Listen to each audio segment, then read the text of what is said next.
Hello everyone, it is Thursday, June 2nd, 2022. Of course, yesterday was New Comic Book Day, which means right now it's time for the new comic book video. Wasn't a real big week for books. There weren't a whole lot of titles that came out, but a lot of the titles that came out, people were buying multiples of, and I will show you those books. This is the little stack I got, but again, I got multiples of some of these books, and I'll show that to you. And there was like some really nice back issues, some vintage books I was able to pick up.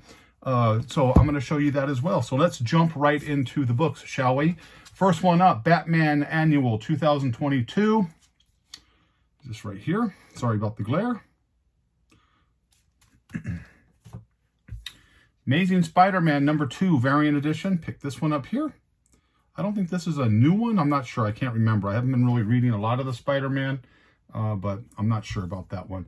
This one was selling really good, and I was able to pick up a couple copies of it. This is Avengers Forever #6, right here. Here's another multi-copy book that I picked up. This is Ghost Rider #3. There is a character, the trucker, that don't know if it's going to be anything, but I do like Ghost Rider, and that kind of reminds me of kind of a pseudo Maximum Overdrive, if you remember that movie from the 50s. Instead of the big clown, you have like the big teeth chasing down the Ghost Rider. This was a book that a lot of people were trying to buy a lot, multiple copies of. This is Miles Morales, Spider-Man #38. This was one cover here. And then the Billy Morales cover, storyline of her in an alternate reality. Read the story, pretty decent story. We'll see what they do with it. But I think Billy Morales is going to be a character that they're really going to kind of break off on and start doing her own thing with.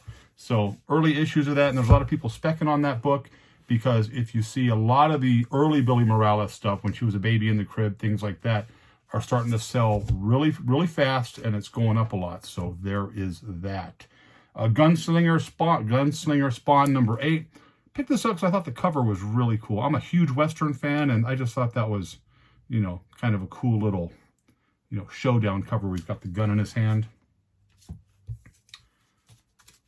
I picked this up. This was an older book, but it is a 1-in-5 variant for Red Room. I just kind of like the cover there for this book.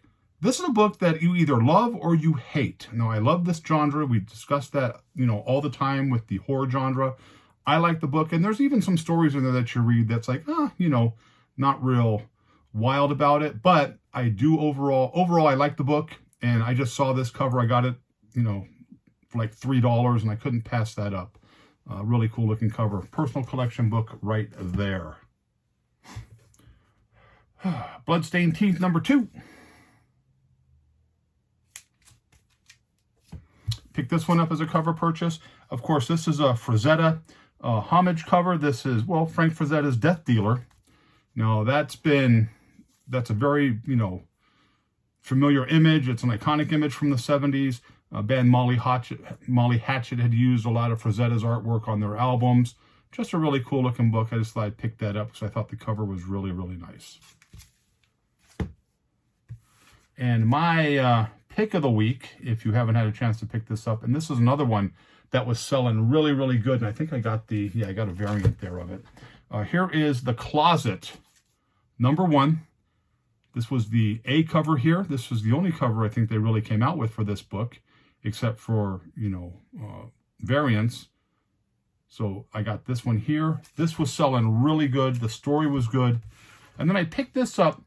It was a 1 in 25. I saw this cover, and I was like, you know what? That's just a great cover. And this was the cover here. I mean, that monster coming out. Look at that kid's face. He's sitting there screaming. How could you not want that?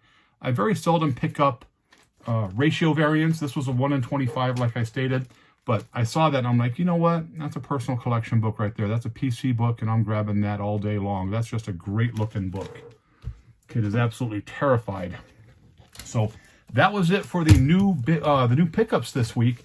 And for some reason, all the shops I went to, they just had some really nice books to pick up. So let's show some of these books I picked up. First one, What If Silver Surfer Possessed the Infinity Gauntlet? This is What If #49. Got this for like $4, and it's in really nice condition. So how can you pass that one up? Next up, this is Incredible Hulk number 234. This was another one I thought it was like $4. This is Marvel Man. The key to this is Marvel Man changes his name to Quasar. Right there again, 35 center, 1979. Graded this a 7.5. But again, just a really nice book, and for the price, you couldn't pass it up. Now a few vintage books here. I showed a bunch of Incredible Hulks on the last video. I had purchased some more of the Incredible Hulks and didn't have a chance to change them out, but I will show them now. This is Incredible Hulk 140, 1971. These are not high-grade books. A lot of these are in the 4 to 6 range. But again, if you get them at a good price, it's really nice. There you go. It looks real good. Move this back a little bit. Next one up is Incredible Hulk number 136. Nice little 15 center there. Excuse me. Excuse me. And then finally, from 1969, Incredible Hulk 117, low grade 4.0. Got some things right there. That's just kind of a cool cover.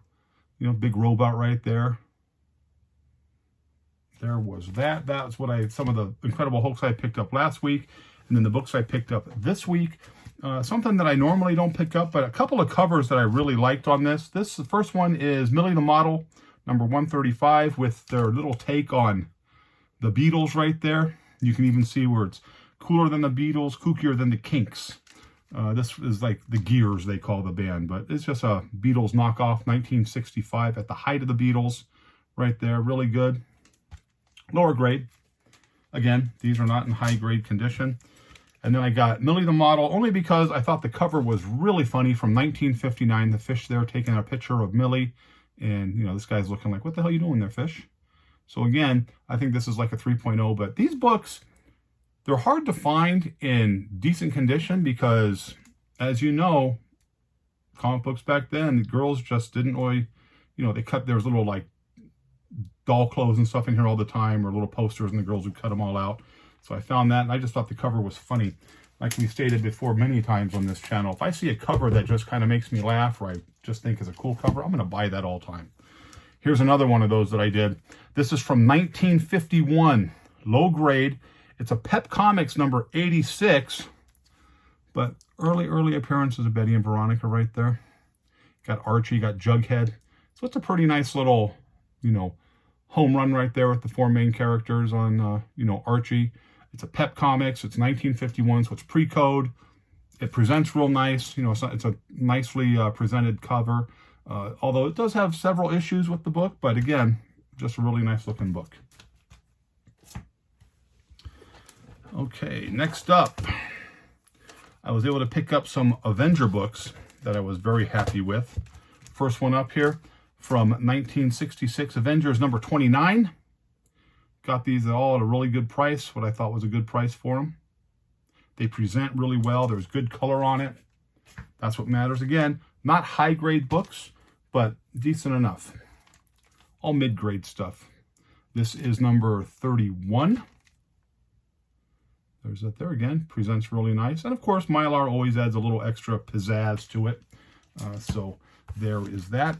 And then finally, the last one from 1966. This is the Avengers number 33. So 29, 31, and 33. You know, lower numbered Avengers. They present real nice, mid-grade. It's just kind of a no-brainer to grab those because, you know, 12 centers are getting harder and harder to find. 12 centers in halfway decent condition, which mid-grade is, which we have discussed on this channel, are getting really hard to find. And like we said, if you see them out there in the, you know, in the raw, you're going to want to grab those all the time, especially if you get them at a good price. That's a no-brain pickup right there. So there was that. Oh, the final book I picked up, I did pick one up. Private collection book, of course, huge Halloween fan here, as we know. We talk about that all the time. This is from 2008. This is Halloween Night Dance number 1, second print. Right here. Got this for a really good price as well. Cool book. Anything with Michael Myers. As you know, I got a huge Michael Myers tattoo. Huge Halloween fan. Absolutely love that. So there is that there. Saw that in the case and thought, you know what? For the price, and it's super high grade condition. Not a whole lot of issues. Really good storyline. Hard to find a lot of these. Not a lot of the second prints out there. Grab that all day long as well. those are the books that I picked up this week. Like I said, a little something new, something old. And again, I'm going to different shops. I'm looking at different things. There's a couple shops in town, that I go to.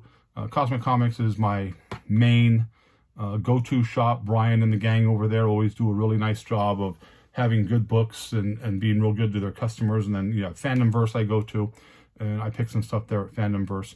And, then I'll stop at a couple of the other local shops. But the main place I go to, Cosmic, is my main stop, and then Fandomverse is there as well. And then Steven over at Velvet Underground.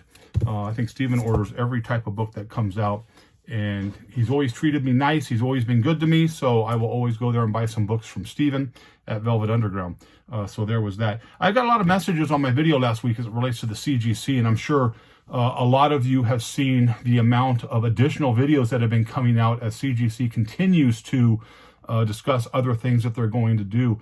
But again, the biggest thing about those labels, and there's a big outcry on that. There's a lot of big-time YouTubers that have already basically said, look, if CGC is going to do that, I'm not sending books to CGC anymore. I think, I can't think of his name right now, but he sends a lot of stuff in. He was a big, hardcore CGC guy.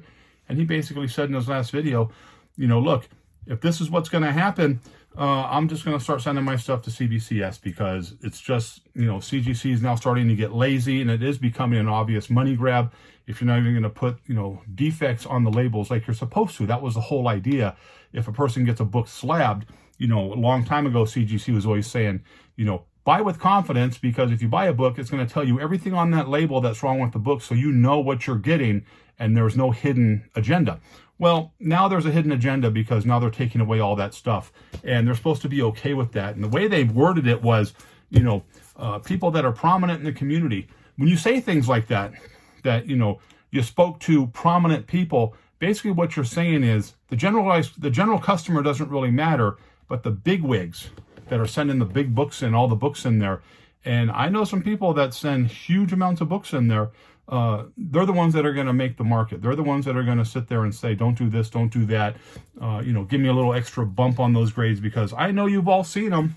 And, when I was doing these videos in 2013, talking about CGC and their subpar grading standards and the way that they do things, you all laughed at me, but now everybody's starting to see it. The subpar grading, and now just the additional laziness of the way they're doing it by not even wanting to put that stuff in there. You have to actually go on their website, look it up, and, a hardcore CGC guy is going to be a hardcore CGC guy. It's not going to change, but a lot of people are starting to see that, and, it's going to hurt them in the long run. CBCS has the opportunity once again to try to grab the silver ring or the brass ring and, move up the chain. And I think they're going to do that this time. So there is that. Now, when I say things like that about CGC, I always get a lot of private messages and a lot of bad comments, and people say things. But the funny thing about that is they say things hiding behind fake accounts. They make these ghost accounts that has no context, and they say, call me names and everything else, which is fine. I could care less because I don't lose any sleep over that stuff. But if you're going to do something, you're going to say something, say who you are. Show your face. I say what I say on this channel because I believe in the things that I say. I believe in the context. I believe in the rants that I give, and I stand by my comments. I'm not hiding from anybody. I've been called out at shows by CGC for the things that I've said on past videos that are pretty much true to date right now. And, people in town here, I guess I'm kind of like that red room book. You either like me or you don't like me. There is no in between. But I have, a very solid group of fan base. I have a lot of support, which I appreciate, which allows me to continue to do that. All I'm saying is, if you want something, you want to say something to me, say it to me. But there's been some comments made, about other aspects of my life as it relates to my family, and that's not okay. I'm not going to allow that.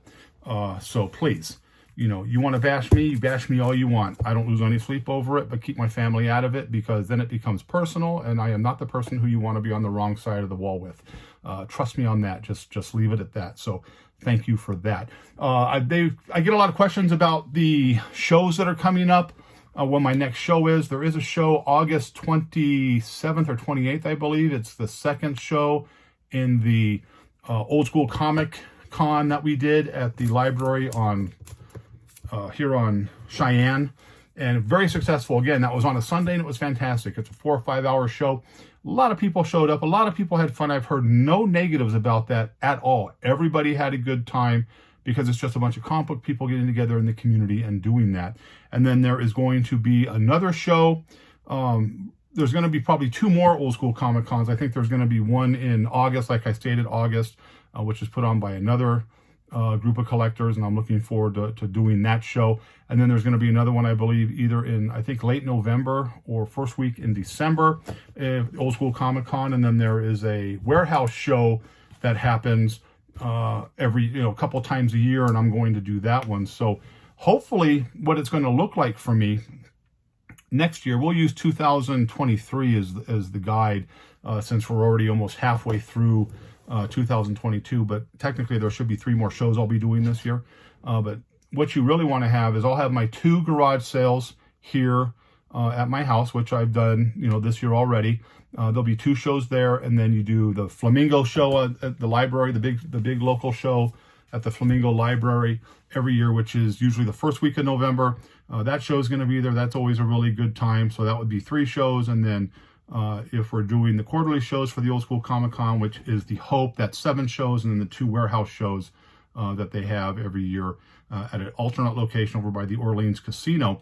That would be 9 shows. So hopefully next year I'll be doing 9 shows. I'm not going to do the big shows. I don't want to pay $1,200 for a table, and sell all the inventory. You want to have affordable tables. It's got to be affordable to you as a dealer to be able to make money, because I'm not selling high key issues. I sell a lot of stuff that's affordable, and I always do good at shows, and people enjoy buying from me, but it has to be a affordable show.